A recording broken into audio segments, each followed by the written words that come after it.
capítulo número 6. Isaías, capítulo 6, los primeros versículos vamos a compartir. Aquellos que han traído para anotar, el título del mensaje es Un llamado a la santidad. Un llamado a la santidad.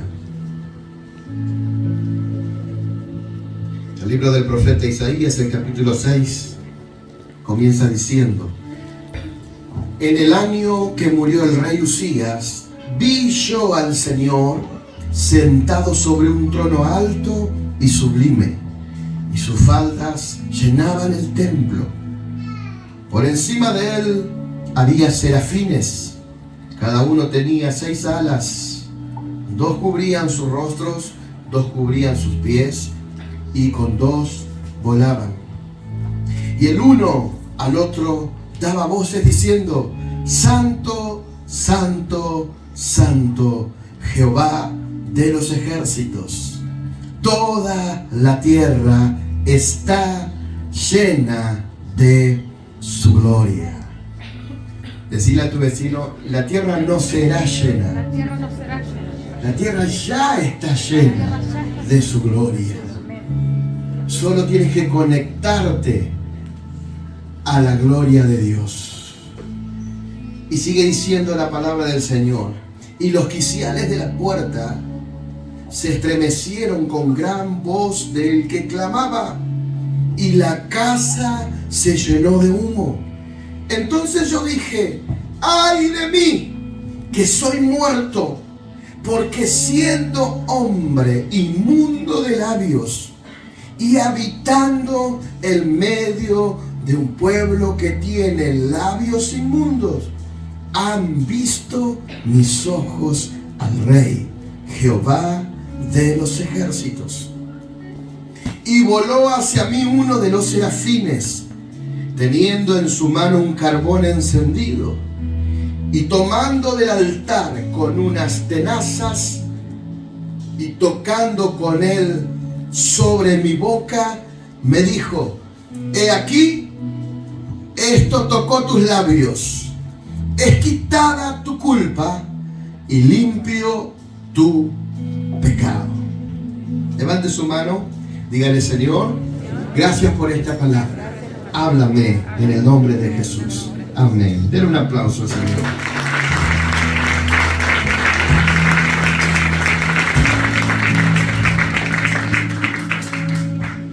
Yo el próximo fin de semana tengo que estar ministrando en un congreso de jóvenes al norte de la provincia de Entre Ríos.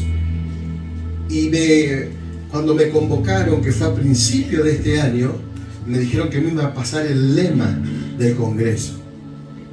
Y hace unos días atrás me pasaron el lema. Me dijeron: pastor, el lema es fuego en el altar, pero hacemos hincapié en nación santa. Entonces esa palabra comenzó a retumbarme a mí. Nación santa. ¿Dónde encuentro yo en la palabra del Señor esa frase, nación santa? Y es en el libro de Pedro, donde aparece en la escritura lo siguiente.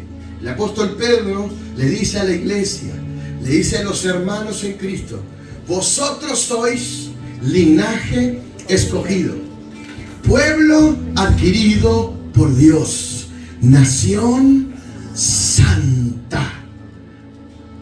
O sea que el Señor dice en la palabra que cada uno de nosotros, por su voluntad, ha sido constituido una nación santa, un pueblo adquirido por Dios.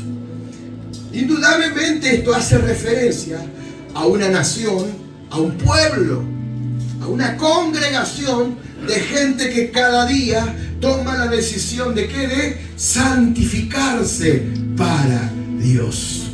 ¿Qué es una nación santa? Es un pueblo, es un grupo de personas, es una nación que toma la decisión de santificarse para Dios. Santificarse es consagrarse. Santificarse es dedicarse al Señor. ¿Me está escuchando o no? Diga conmigo: santidad. Sinónimo de dedicación. Cuando santificamos algo para Dios, lo que estamos haciendo es dedicando eso que santificamos a Dios. ¿Me va entendiendo o no? Cuando usted le dice, Señor, yo te entrego mi vida, yo te consagro mi vida y quiero tomar la decisión de que los años que yo tengo que vivir en la tierra de los vivientes, lo voy a dedicar a ti, a amarte, a servirte, a consagrarme a ti. Eso es santificarse para Dios. Para hablar de lo que es la santificación, tenemos que primero hablar de aquel que santifica. Diga conmigo, aquel que santifica. ¿De quién quiero hablarte? Por supuesto, de la bendita persona del Espíritu Santo de Dios. Una de las cosas que Él viene a hacer en nosotros es santificarnos. Él nos ayuda a dedicarnos a Dios.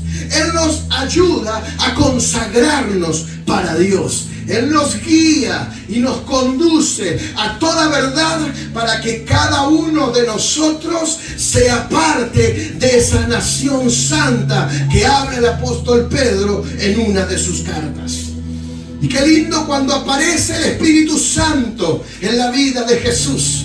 Jesús acababa de bautizarse en el río del Jordán y la palabra del Señor dice que el Espíritu de Dios vino sobre él como paloma. ¿Cómo? Paloma.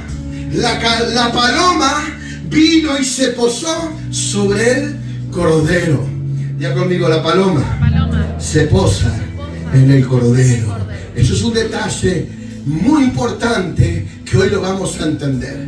No hay mejor ave para representar al Espíritu Santo que la paloma. No hay mejor representación que la paloma cuando queremos hablar del Espíritu Santo. Quienes han profundizado mucho en este tema y han estudiado las características que tiene una paloma, dice la verdad que por algo la Biblia dice que el Espíritu de Dios vino sobre Jesús como paloma. ¿Sabe quién ha estudiado y ha interiorizado? Dice y descubrieron que en cada ala, la paloma tiene 2 alas. Y en cada ala que ella tiene, la paloma tiene 9 plumas fundamentales que la hacen volar.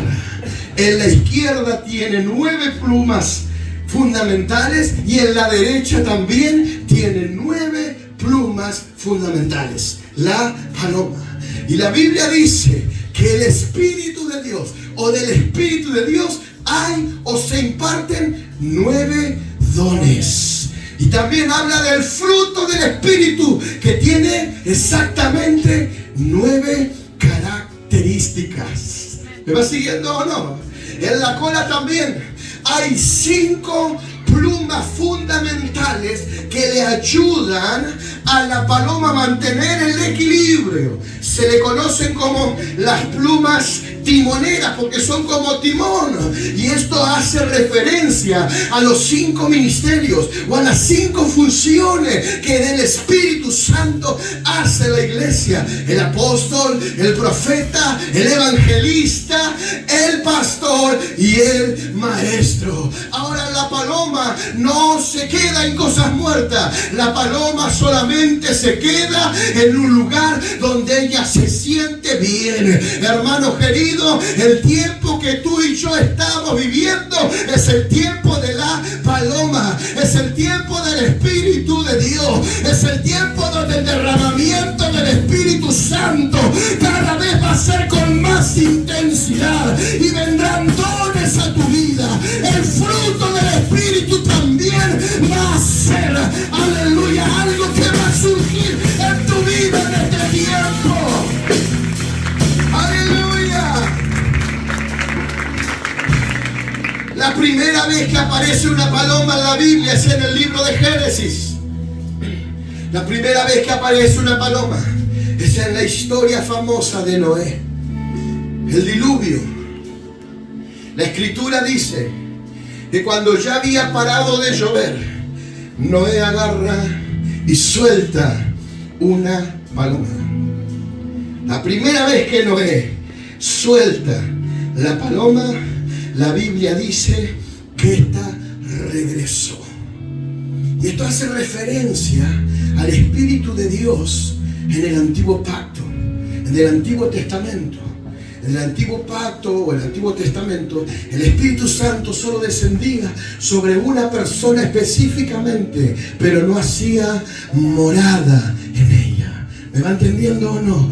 La paloma fue enviada y regresa. La segunda vez que Noé suelta la paloma, la Biblia dice que ésta regresa, pero esta vez con una hoja de olivo en el pico.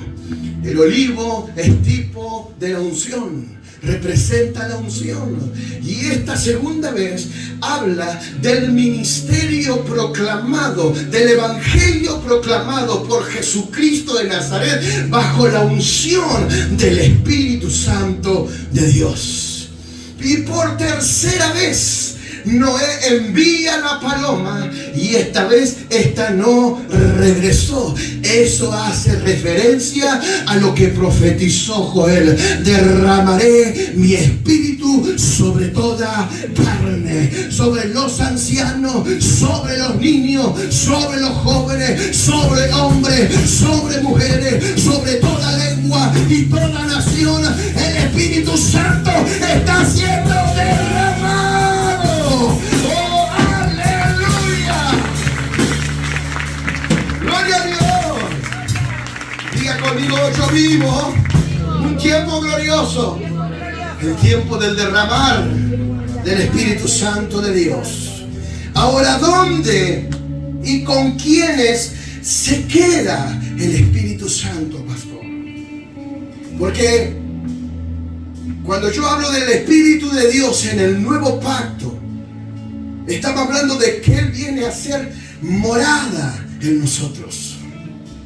Por eso la Escritura dice que tú y yo somos templo del Espíritu Santo de Dios. Él quiere morar, habitar en ti. Pero ¿quién o dónde se queda el Espíritu Santo? Te dije que la paloma descendió aquel día sobre el Cordero y se quedó con el Cordero. Diga conmigo: la paloma desciende y se queda en el Cordero. No se queda en cualquiera, se queda en aquellos que tienen características de corderos. ¿Qué diferencia, pastor, hay en los cerdos con los corderos? Bien, el cerdo le gusta el chiquero. El cerdo disfruta el barro. El cerdo se siente bien ensuciándose. ¿Cuántos saben eso? ¿O no, hermano? ¿Usted qué cría? El cerdo le gusta estar bien cochino. Por eso también le dicen cochino. ¿Sí o no? Cuando tenemos el canción del cochinito, le dicen en algunos países. Al cerdo le gusta ensuciarse. Se siente bien embarrándose. No siente incomodidad al estar ensuciándose cada vez más. En cambio, el cordero o la oveja es diferente. Se comprobó que una oveja, cuando empieza a estar sucia, se estresa. Y se estresa de tal manera que se entristece y hasta llega a enfermarse. Y si no la limpian a tiempo, se muere. ¿Me está entendiendo o no?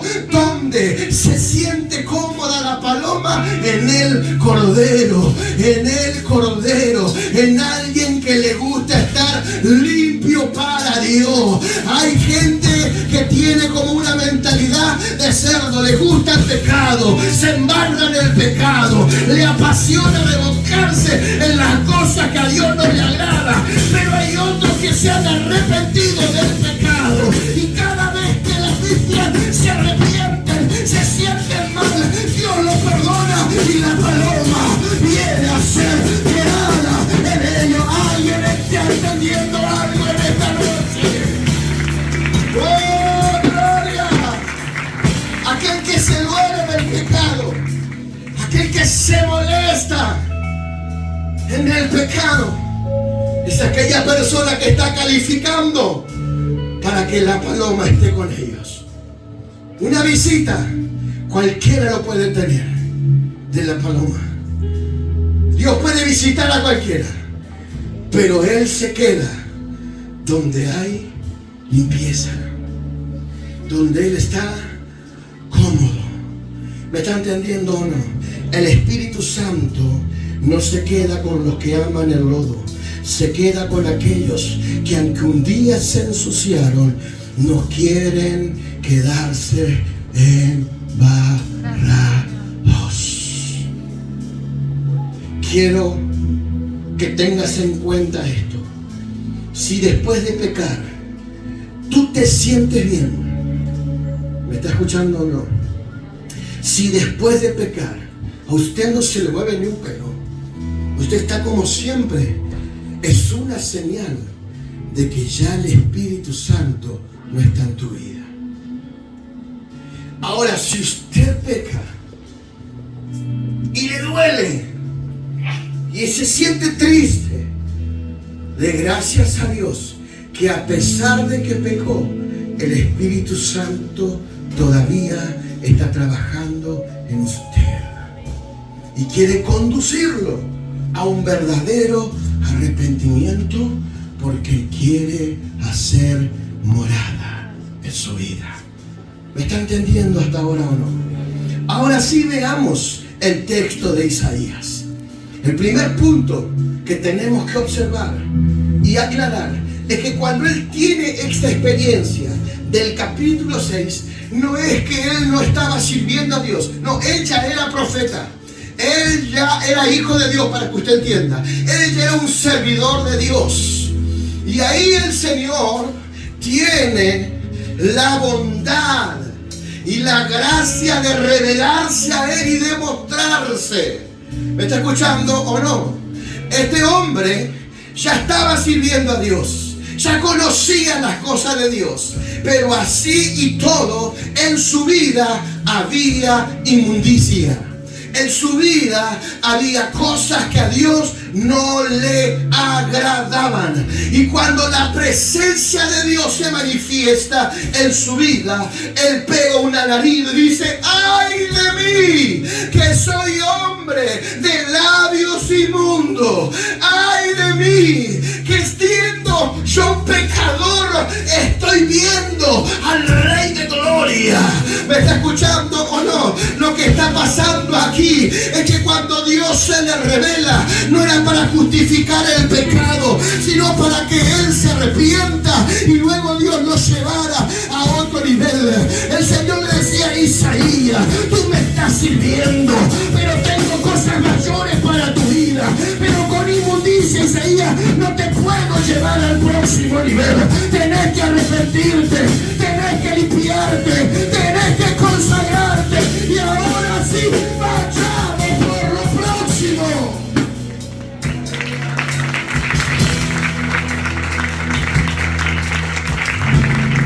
Tú eres profeta, pero hay cosas que tengo que arreglarte, Isaías.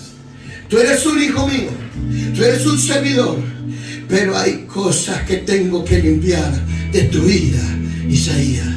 Vas a tener que santificar tu vida, tendrás que remover cosas de ti, porque te quiero usar con poder y gloria. El libro de Hebreos dice: seguir la paz con todos y la santidad, sin la cual nadie verá al Señor. Seguir la paz con todos. Hola. Y la santidad, sin la cual nadie verá al Señor. Tienes que estar en paz con tus hermanos. Tienes que estar en paz hasta incluso con el hermano que tú consideras chicle. Te mastico, pero no te trago. Tengo que estar en paz. Pero no solamente eso, sino tengo que seguir la santidad. Porque esto, hermano, todavía está vigente. Ay, porque ahora hay mucho show, muchas luces, mucho humo, mucha técnica, un montón de cosas. Gloria a Dios por eso. Pero sin santidad no veremos al Señor. El único camino a la presencia de Dios, déjame decirte, sigue siendo la santidad. ¿Usted sabía que brujos y hechiceros son desafiados a hacer cada vez cosas más horrendas, cada vez cosas más impuras? Practican orgías, beben sangre hasta de seres humanos, se van y se entierran un rato en los cementerios, cosas horrendas para adquirir cada vez más respaldo del diablo. ¿Sabía eso o no? Nosotros es al revés. Cuanto más lejos del pecado estés y más consagrado a Dios estés, más santificado tú estás, más respaldo de Dios vas a tener, más bendición de Dios vas a tener, más aprobación del cielo vas a tener que tener. No sé si usted está entendiendo. Siga la paz con todo y la santidad. El Espíritu de Dios es santo. Yo tuve una experiencia con Dios cuando comencé a servir a Dios. Y Dios en una madrugada me confronta y me dice: Sebastián, santifícate. Santifícate. Porque el Espíritu que va a morar en ti es un Espíritu santo. Sebastián, santifícate. Porque yo que soy tu Padre, soy santo. Sé santo, porque yo soy santo. Cada vez que Dios te quiere llevar más profundo con Él, Él te va a demandar más purificación. Decir al que está a tu lado: cada vez que Dios te quiera llevar más lejos con Él, te va a demandar más purificación. Isaías era profeta. Dios quería llevarlo a otro nivel, pero él tenía unos problemitas.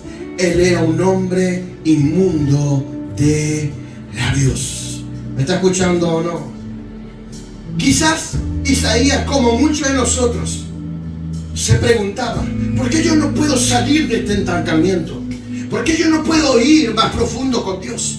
¿Por qué yo no salgo de esta temporada o de este ciclo que viene una y otra vez? Quiero ir más profundo con Dios. Tal vez él se preguntaba eso, y el Señor se le revela y le dice: Isaías, tengo más para ti, pero para ir al otro nivel tenés que purificarte.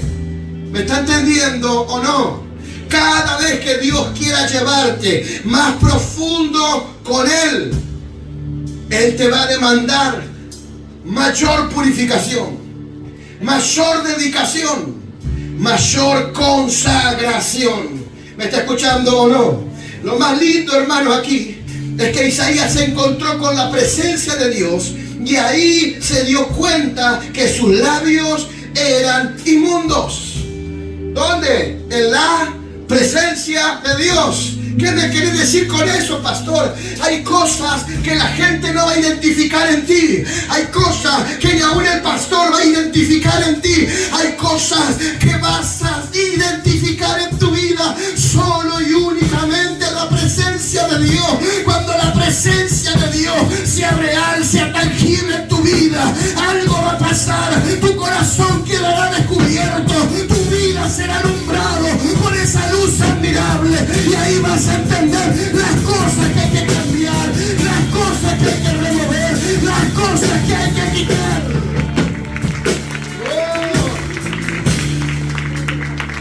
¡Ay de mí que soy hombre muerto!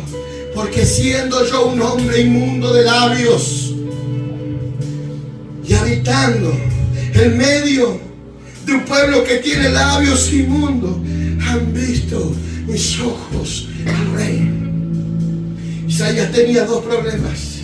Él tenía labio inmundo, era mal hablado, era boca sucia quizás, no tenía el lenguaje adecuado, no tenía el lenguaje correcto para que Dios manifestara en su vida lo que Él ya había preparado en él. Ahora la pregunta es, ¿por qué Isaías se convierte en un hombre de labios inmundos? ¿Por qué Isaías tenía los labios inmundos? ¿Por qué había inmundicia en su boca? La respuesta la da él mismo. Dice, ay de mí, que soy un hombre de labios inmundos y que habita. Ya conmigo, por su hábitat. Por su hábitat. ¿Por qué él adquirió un lenguaje inmundo? Por el hábitat. Por donde él se movía.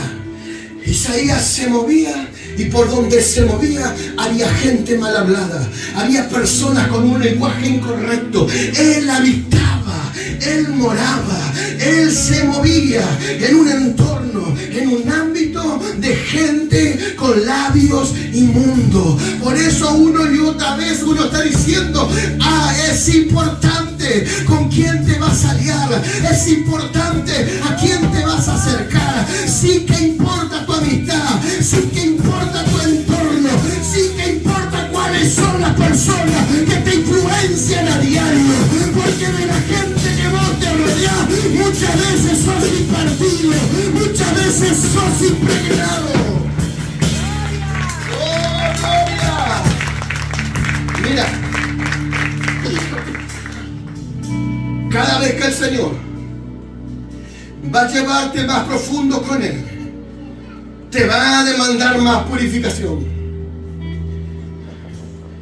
Por eso Eliseo, fíjese, antes de ser levantado por profeta, él tuvo que acercarse al hombre de la unción que lo iba a impartir. Por eso Josué, antes de ser libertador de Israel, tuvo que acercarse a Moisés, aprender de Moisés, beber de Moisés, ser impartido por Moisés. Por eso los discípulos convertidos en apóstoles tuvieron que habitar con Jesús, porque cada vez que ellos habitaban y compartían con Jesús, la esencia del Señor le impregnaba, la esencia del Señor los impartía, el Espíritu del Señor los dimensionaba. A tal es el punto que cuando lo apresaron a Jesús y querían ocultarse por el lenguaje que habían adquirido, eran descubiertos. Le dijeron, aquel es uno de ellos, a Pedro, y Pedro decía, no, pero ¿cómo que no? Si tú hablas como él, tú hablas como él, tú hablas, tienes el mismo lenguaje. Yo no sé si usted está entendiendo, pero cuanto más usted pase tiempo con Dios, más impregnado de Dios usted va a estar, más influenciado por él usted va a estar. ¡Oh, gloria! Fíjese que Pedro le dice a la iglesia, ustedes son linaje escogido, real sacerdocio, nación santa, pueblo adquirido por Dios. Ahora, ¿para qué Dios nos hizo nación santa? ¿Para qué Dios nos escogió para ser su nación, su pueblo? Lo sigue diciendo Pedro. Los sacó de las tinieblas a su luz para que anuncien las virtudes de aquel. Hola. ¿Para qué? Para que anuncien. Diga conmigo lenguaje. Lenguaje. ¿Para qué Dios te ha convocado? ¿Para qué Dios te ha señalado? ¿Para qué Dios te ha hecho su hijo? ¿Por qué Dios te ha hecho parte de su pueblo? ¿Por qué Dios dice que tú eres nación santa? Él lo hace con el objetivo de que anuncies las virtudes de aquel que te sacó de las tinieblas y te puso en su luz admirable. ¿Me está escuchando o no? ¿Cómo yo sé? Y entiendo que fui rescatado de las tinieblas y hoy habito en la luz admirable por el lenguaje, por lo que habla. ¿Quiere conocer a una persona? Escúchelo hablar. De la abundancia del corazón habla la boca, dice la palabra del Señor. Entonces la gente que está en tiniebla tendrá un lenguaje de tiniebla, pero la gente que está en la luz admirable tendrá un lenguaje de luz, de reino, de fe, de virtudes de aquel poderoso que cambia, transforma la vida. Oh, Dios quiere llevarte más profundo. Por eso, hermano querido, el entorno importa. A donde tú vas importa. Los lugares importan. No están así. Yo no puedo ser tan religioso. No estoy hablando de eso. Si tú te mueves en lugares de oscuridad, por favor, que ellos se conviertan a ti y no tú conviértete a nosotros. Si Dios te envía a lugares de profundas oscuridades, asegúrate de estar bien encendido, bien iluminado y bañado en aceite para que ningún bicho se te pegue. Diga conmigo, los lugares importan. Los lugares importan. Demuéstremelo, pastor. Demuéstramelo, pastor. Dígamelo. Demuéstramelo. Con la Biblia, pastor. Con la Biblia. El libro de Samuel dice que cuando Saúl estaba buscando a David, ¿se acuerda o no? Saúl estaba buscando a David. Mire, esto es tremendo. Y dice que él envía mensajeros a un territorio llamado Ramá. David estaba con el profeta Samuel en ese territorio y también había una compañía de profetas. Y el rey Saúl envía mensajeros a aquel lugar. Y cuando llegan los mensajeros, ¿me está escuchando o no? Los mensajeros le empiezan a profetizar. Empiezan a profetizar sin ser profetas. Y vuelven donde está Saúl y le dicen: mira, nos pasó esto. Fuimos donde está David, está el profeta Samuel y hay una compañía de jóvenes profetas. Tal es el punto que nosotros también empezamos a profetizar. ¿Qué? Le dice Saúl: vayan de vuelta a ver qué pasa. Pasó exactamente lo mismo. Por segunda vez estos mensajeros fueron y comenzaron a profetizar. No eran profetas, pero estaban profetizando. Vuelven y le vuelven a decir lo mismo. Y Saúl por tercera vez envía a los mensajeros y pasa lo mismo. Así que dice: no puede ser, lo tengo que ir a comprobar. Y Saúl va, y cuando llega a Ramá, esa atmósfera lo envolvió y él, sin ser profeta, también empezó a profetizar, porque el lugar estaba saturado de ese espíritu, porque la atmósfera estaba saturada del espíritu de la profecía, porque los lugares donde nos movemos importan. ¡Oh, gloria! ¿Qué le pasó a Juan el Bautista? Jesús dijo de Juan el Bautista que era el mayor de los profetas, pero cuando lo encarcelan, adentro la duda. Hola, adentro la duda. Dice: ¿será que es el Cristo o no? Vayan y pregúntenle si es él el que había de venir. ¿Por qué dudaba el mayor de los profetas? Probablemente el ambiente de la cárcel lo estaba ahogando quizás. Y ese mismo ambiente lo hizo dudar.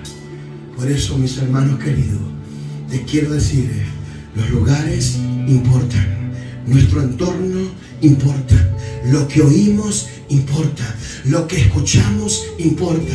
Lo que hablamos importa. Con quienes nos rodeamos importa. Yo sé que usted no va a celebrar esta palabra, pero si alguien la quiere celebrar, pega un grito de júbilo, un gloria a Dios y diga: ¡aleluya! ¡Oh! Ya estoy aterrizando. observo en esta historia. Y es que en la presencia de Dios es que aparecen los famosos ¡ay de mí! El profeta Isaías, yo no sé si usted sabía, pero a él se lo conoció como el profeta del Espíritu, el profeta de las profundidades del Espíritu. Después del capítulo 6, el profeta o el ministerio de Isaías cambia rotundamente. Mire, en la dimensión que entró este hombre, por dedicarse, por consagrarse, por santificarse, lo llevó a ser el profeta de las profundidades del Espíritu. Fue Isaías que 700 años antes, por revelación de Dios, profetizó la llegada del Mesías. No solo la llegada, también Dios le mostró el padecimiento, la pasión de Cristo. Capítulo 53, ¿se acuerda o no? Bueno, búsquelo. Además también, capítulos ahí, Él habla por revelación del derramar del Espíritu Santo. Él dice: la tierra seca y árida se convertirá en un manantial. Pero ¿qué es lo que sucedió desde el capítulo 6 en adelante? Fue esa experiencia cuando Él dijo: ¡ay de mí, que soy hombre de labio inmundo y habito en un pueblo de labio inmundo! ¿Qué dice la palabra de Dios que ocurrió? Que un ángel viene, donde Él está, y viene con un carbón encendido que sacó del trono del altar de Dios, y pasa ese carbón en la boca y le dice: tranquilo Isaías, yo sé que eres hombre inmundo, yo sé que tienes que cambiar, pero quiero que entiendas que yo lo único que necesitaba era de que vos lo reconozcas, y una vez que vos lo reconoces y te arrepentís, de mí viene la salida, de mí viene la solución. Tu pecado es quitado, tu pecado es perdonado, tu culpa es removida. Isaías, lo único que necesita Dios es alguien que reconozca su error, es alguien que reconozca su pecado, se arrepienta, y de Él viene la salida. Dale más fuerte esa causa. Quiero que te pongas de pie.